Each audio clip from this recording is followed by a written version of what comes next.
에베소서 4장 25절부터 32절까지 함께 읽도록 하겠습니다. 에베소서 4장 25절부터 32절까지.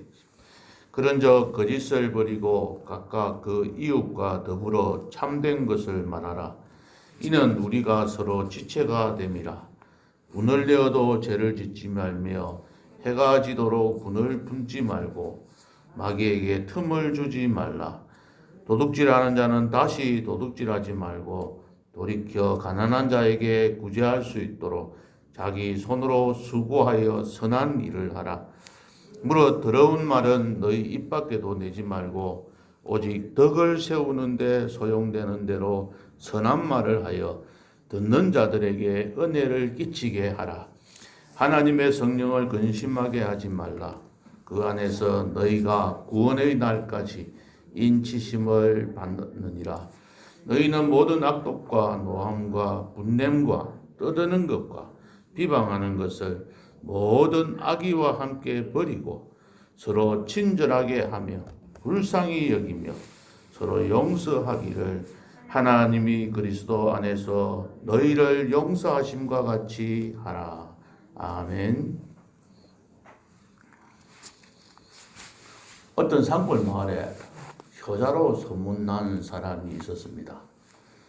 그 소문을 들은 한 사람이 자기도 이 땅에 살면서 부모님한테 효성이 지극하다고 자기 자신은 스스로 생각하면서 살아갔는데 본인은 정작 효자라는 칭찬을 듣지 못하고 산골에 있는 아주 가난뱅이 청년이 효자라는 소문을 들었습니다. 마음이 아파서 그 효자라는 청년이 어떻게 하길래 이렇게 온 동네에 소문이 났는가 해서 찾아가 보았습니다. 찾아갔더니 산골에 아주 오두막집에 살고 있는 사람이었는데 노모가 계셨습니다. 이 청년은 밖에서 나무를 해서 한 짐 지고 집으로 그때 들어오고 있었습니다.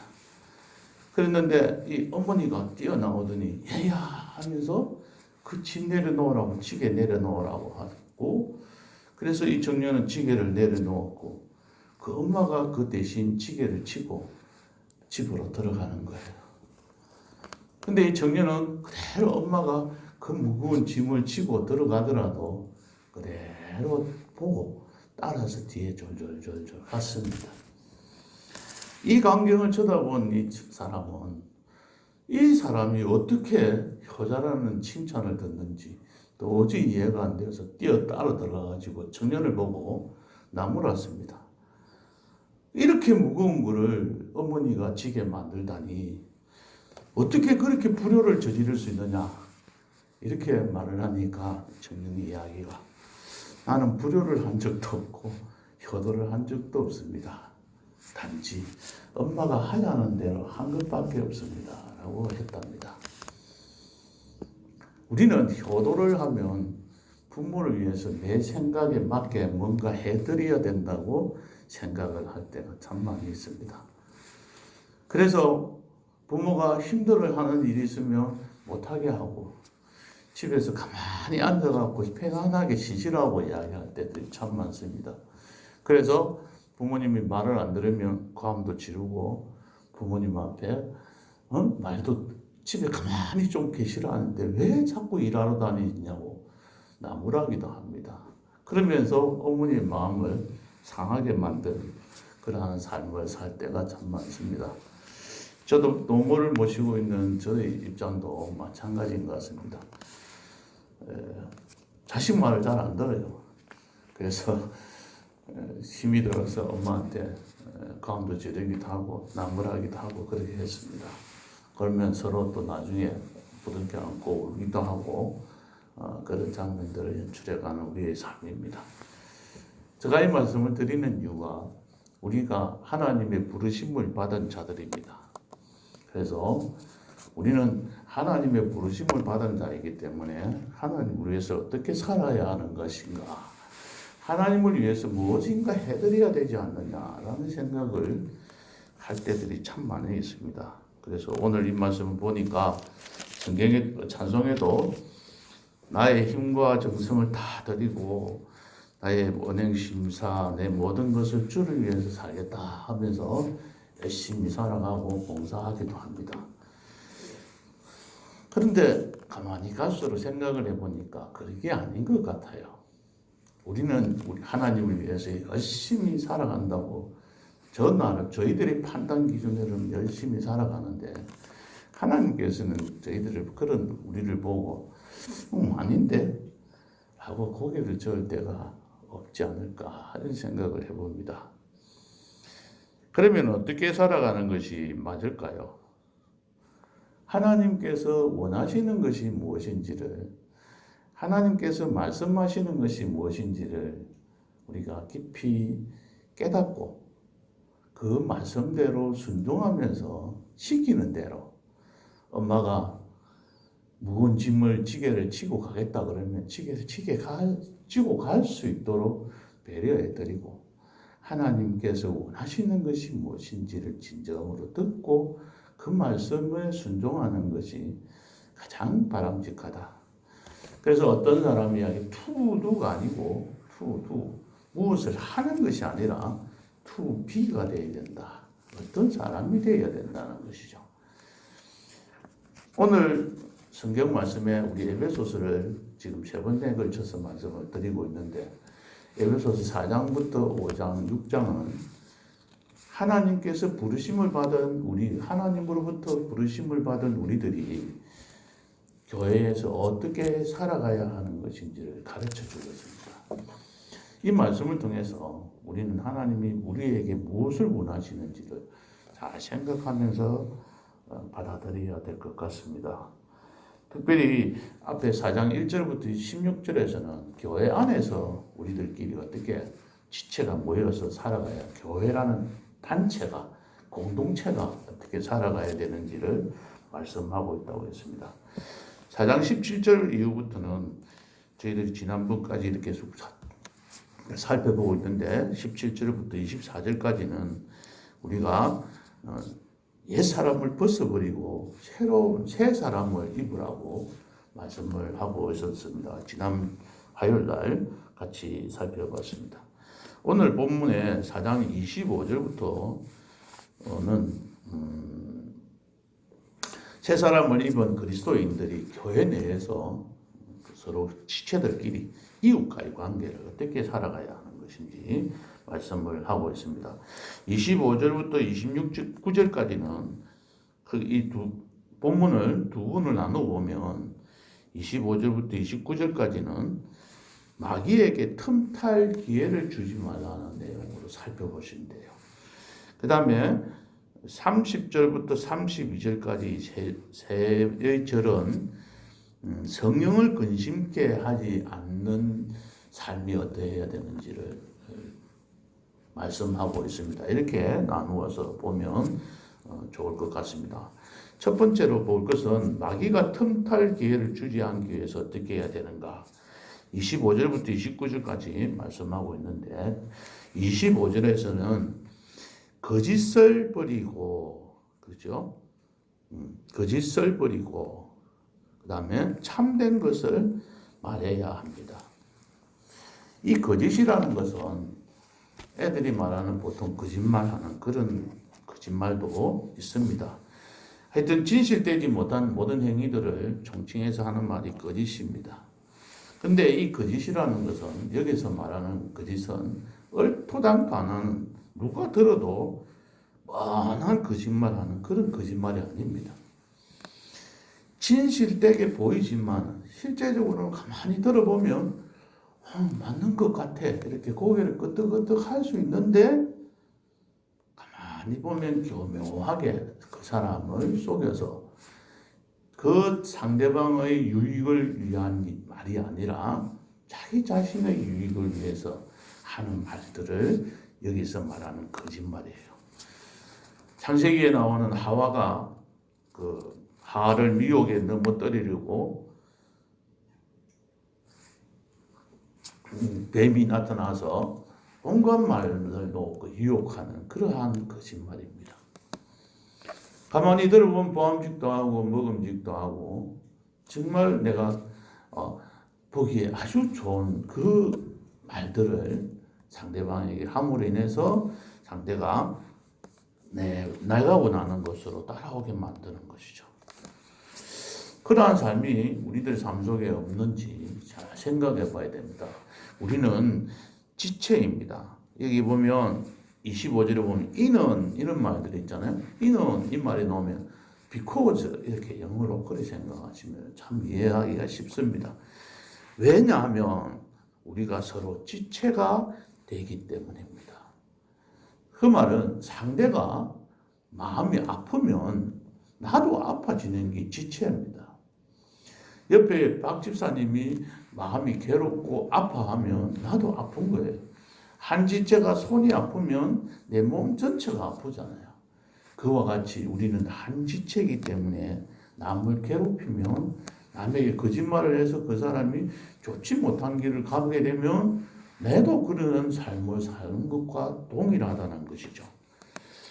교회 안에서는 참 이런 사람들도 있습니다. 아주 그럴듯한 말과 행동으로 관심을 사는 사람들이 많습니다. 어떤 사람들은 돈을 빌려가서 이자를 꼬박꼬박 나눠주다가 나중에는 결국은 돈 떼먹고 도망가는 그런 사람들도 있습니다. 그 은행이 일치하지 않는 그런 사람을 살아서 공동체를 훼손시키는 그런 경우들이 있습니다. 그래서 우리는 한 공동체, 우리 예수 소망교회 공동체를 위해서라도 거짓말을 하지 않고 참된 말들을 해야 합니다. 26절, 27절에서는 보면 분을 내지 말라고 했습니다. 분을 내어도 죄를 짓지 말며 해가 지도록 분을 품지 말고 마귀에게 틈을 주지 말라고 했습니다. 분이란 사람이 어떤 온당치 못한 일을 하거나 또 그 사람에 대해서 갖게 되는 그런 감정적인 그 흥분된 그 상태를 말합니다. 그 상대방이 일을 하는 거 보니까 도저히 감당을 못하겠네. 속에 참 신랑이 하는 일을 보니까 남편이 하는 일을 보니까 막 마음이 도저히 안 돼서 막 화가 치밀어 오르는 아내가 하는 일 보니까 도저히 마음이 안 들게 하는 거예요.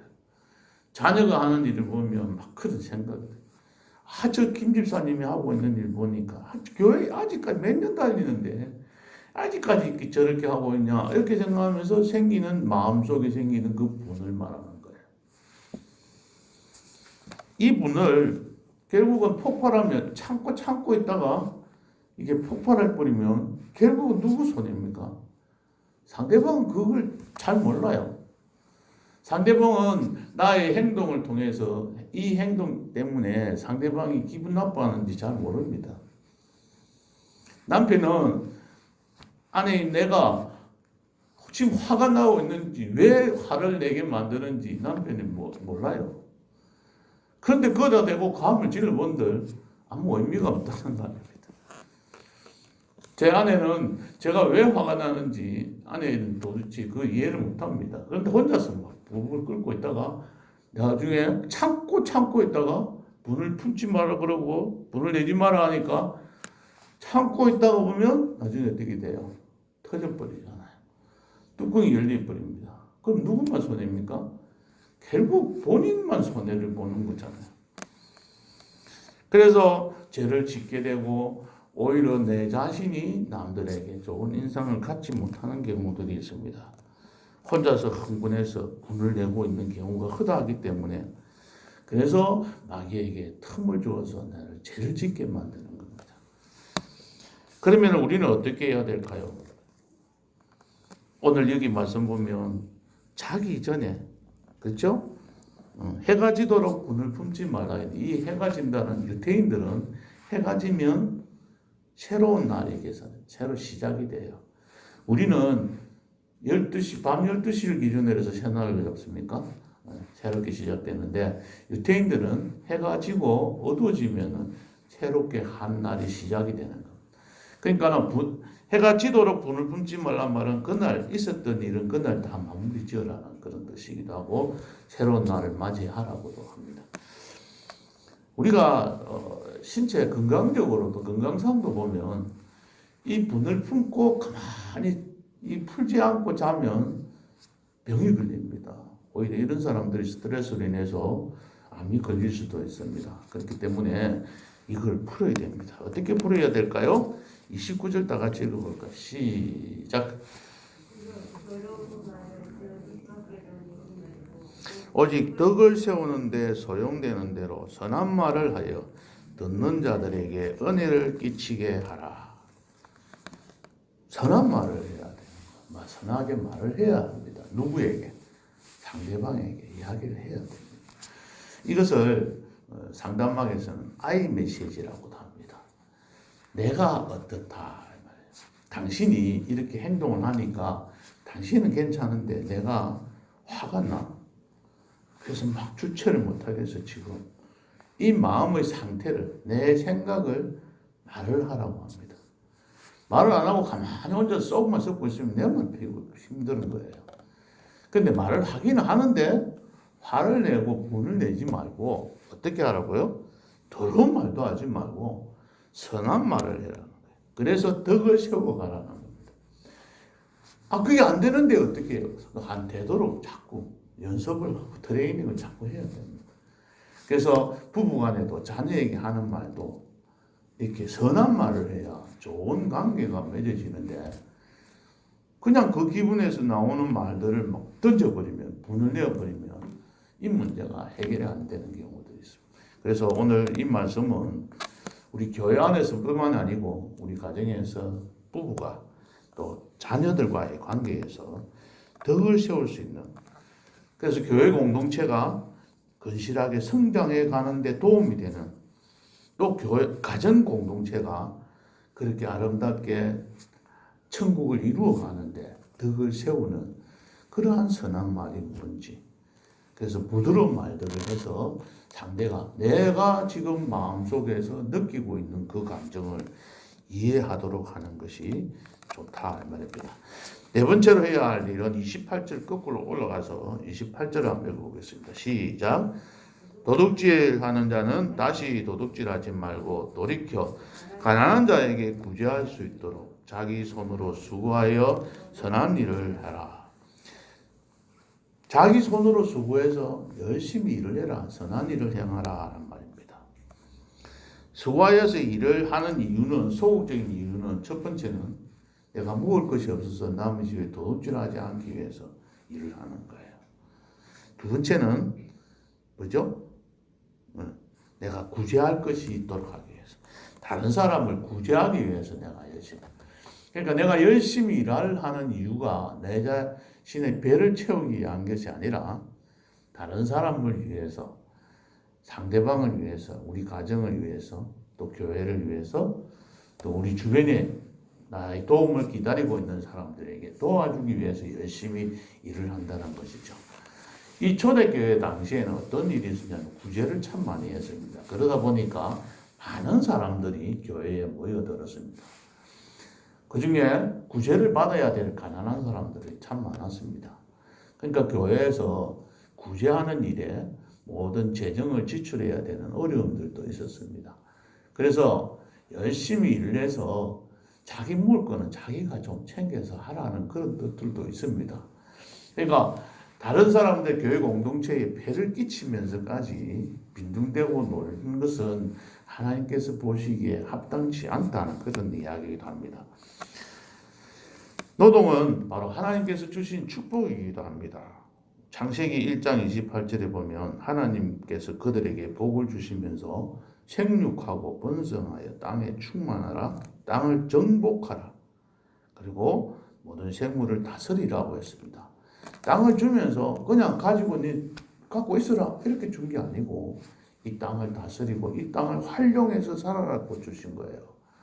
우리에게 가정을 주시고 우리에게 물질을 주시고 우리에게 재능을 주신 이유는, 그런 복들을 주신 것은 그냥 축복받고 가만히 먹고 살아라고 준 게 아니라 바로 이것을 가지고 일하라고 주신 거예요.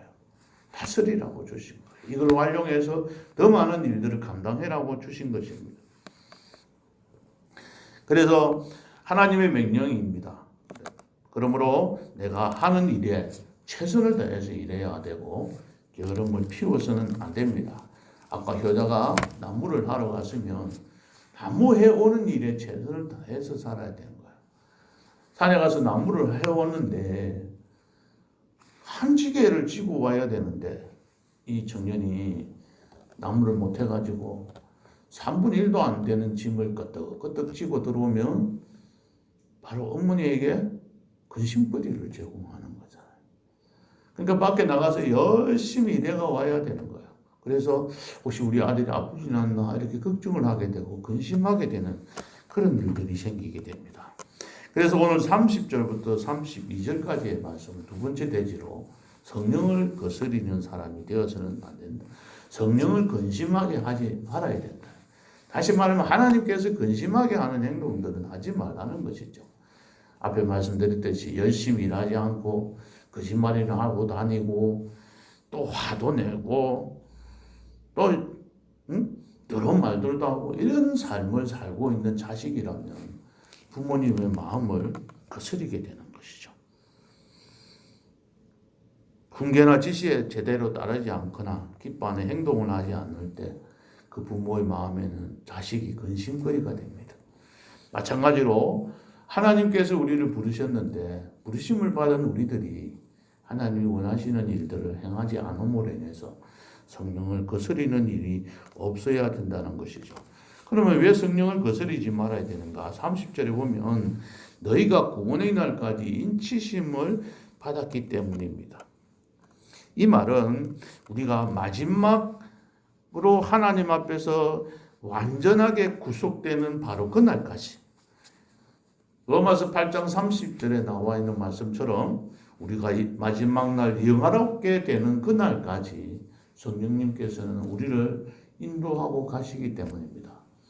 그리고 계속해서 인치시기 때문에 성령을 근심하게 하는 일을 하지 말아야 됩니다. 그러면 성령을 근심하지 않게 하기 위해서는 어떻게 해야 될까요? 31절에 보면 5가지 일을 하지 말라고 버리라고 했습니다.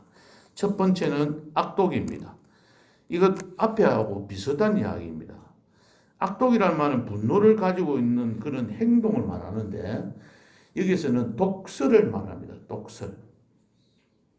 독설이 무슨 말인지 아시겠죠? 아주 나쁜 말, 상대방의 가슴을 찌르는 말들, 그렇게 해야 속이 편하다고 생각하는 그런 말들, 이런 악독을 버려야 된다는 것이죠. 그 다음에 노함, 분냄도 버려야 하는데 노함은 겉으로 드러나는 거예요. 그런데 분냄은 주로 내면적으로 마음속에 갖고 있는 거예요. 이것들을 다 버려야 된다. 그 다음에 떠드는 것을 버려야 합니다. 이 떠드는 것은 바로 아까 말했듯이 소리를 크게 내가지고 상대방에게 악한 말을 하는 행위와 비슷합니다. 비방하는 것. 결국 이걸 보면 악독, 독설이라 했잖아요.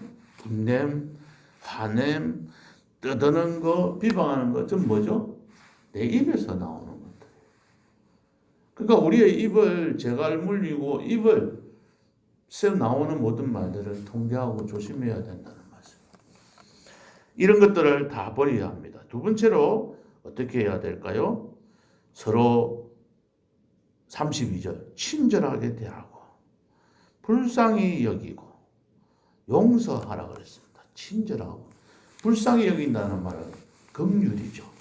아버님이 살아계실 때 어머니한테 너무 잘하시는 거예요. 엄마가 병원 가자 하면 병원 데리고 가고 뭐 하라 그러면 하고. 어떻게 엄마가 아버지 그렇게 잘할 수가 있습니까? 근데 아버지 젊었을 때는 그렇지 않았거든요.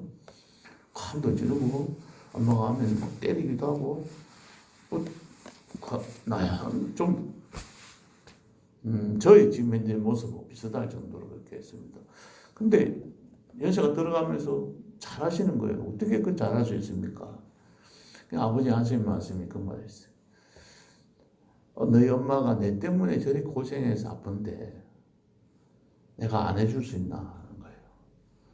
그 말을 가만히 들으면서 아버지가 엄마를 긍휼히 여기는구나.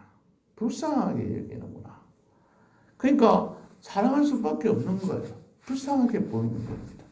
어제 아래 텔레비전에 한번 보니까 선처사상 이런 말을 들어서 독일인 부부가 한국인 여자와 함께 사는 부부가 부친은 자기 집에 가오니 선처사상이래요. 처를 먼저 생각하는 마음을 가지고 사는데 모든 일에 자기 아내를 우선으로 두고 살아간다고 합니다. 그러니까 가정에 평화가 있고 행복이 있다고 하더라고요. 오늘 여기 장로님하고 저하고 몇 사람 못 들은 이야기긴 합니다만 거꾸로 우리 남편을 먼저 두고 생각한다고 생각하면 또 될 수도 있잖아요. 그런 마음들을 갖고 살아가면 사랑이 되고 용서가 되고 또 살아갈 수 있는 거예요. 그 불쌍히 여기는 마음, 긍휼히 여기는 마음을 가져야 합니다. 왜냐하면 하나님이 그리스도 안에서 우리를 용서해 주셨기 때문에 다 그러한 마음으로 살아가라고 했습니다. 말씀을 맺겠습니다. 참 너무 할 일이 많죠. 하나님 요구하시는 게 너무 많습니다. 기억도 나지도 않고 어떻게 이렇게 살아가야 되는 것인가 걱정이 되기도 하고 그렇습니다. 근데 우리의 말 중에 이런 말이 있잖아요. 언행심사라는 말이 있습니다. 언행심사에다가 이 말을 다 포함을 시키면 좋겠어요. 오늘 찬송 부를 때도 나의 온갖 언행심사 주를 위한 것이세. 왜? 내가 갖고 있는 이 언행심사가 다 주를 위한 것이기 때문에 주님 앞에 드리는 것이기 때문에 깨끗한 것으로 하나님 앞에 드려야 합니다. 거짓말과 더러운 말들을 버려야 하잖아요. 참된 것과 선한 말을 하나님 앞에 드려야 합니다. 분을 내어도 죄를 짓지 말고 분한 마음으로 하나님 앞에 드릴 수가 없잖아요. 내가 수고해서 선한 일을 통해서 얻은 물질을 가지고 하나님 앞에 드려야 합니다. 주님 앞에 드린다는 마음을 갖는다면 이 실천하고 순종하는 일이 크게 어렵지 않으리라고 봅니다. 왜냐하면 주님께 드리는 것들은 세상의 것을 드려야 하니까요. 아직까지 또 주님께서 원하시는 것이 무엇인지 우리 말씀을 통해서 항상 깨닫고 그래서 하나님의 소원을 이루어 드리는 내가 무엇을 해서 하나님 앞에 뭘 드리려고 하기보다는 하나님께서 무엇을 원하실까. 그래서 앞에 말씀드렸던 그 효자처럼 정말 어머니의 마음을 기쁘게 하는 하나님의 마음을 기쁘게 하는 사람이 돼요. 무슨 일을 해서 하나님을 기쁘시게 하기보다는 이러이러한 사람이 되는 것이 하나님을 기쁘시게 하는 삶임을 깨닫고 오늘 에베소서 5장 25절에서 32절에 드리는 이 말씀들을 묵상하면서 우리가 하나님 앞에서 어떠한 모습으로 살아가야 할 것인지 기도하는 가운데 주님의 음성을 듣는 아름답고 복된 시간이 되시기를 바랍니다. 다 같이 기도하겠습니다. 하나님, 오늘 에베소서 4장 25절부터 32절에 있는 말씀을 가지고 하나님의 부르심을 받은 자들이 이 땅에서 어떻게 살아가야 하는 것인지 하나님이 요구하시는 삶이 무엇인지를 깨닫게 해주셔서 감사합니다. 하나님, 우리의 모든 언행심사를 주님 앞에 드리며 살아가야 합니다. 그래서 좋은 것 가지고 주님께 드리기를 원하오니 우리의 언행심사를 주님 지켜주시기 바랍니다. 저희들은 하고 싶지만은 의지가 약하고 또 잊어버리기도 하고 나의 감정에 휘둘려서 내 육신에 패배하여서 나의 뜻대로 드리지 못하고 살아갈 때가 많습니다. 성령 하나님께서 도와주셔야만 이 일들을 행할 수 있는 줄 압니다. 하나님을 기쁘시게 하는 오늘 하루 되게 하시고 또 하나님을 기쁘시게 하는 내일도 되게 하시고 한 주간이 되게 하시고 또 한 달이 되게 하시고 1년이 되게 하시고 나아가서 우리의 일평생이 되어서 주님을 기쁘시게 하며 이 땅에 있는 모든 사람들에게 칭찬 듣는 그러한 삶이 될 수 있도록 축복해 주시옵소서. 예수님의 이름으로 기도합니다. 아멘. 같이 기도하고 가시기 바랍니다.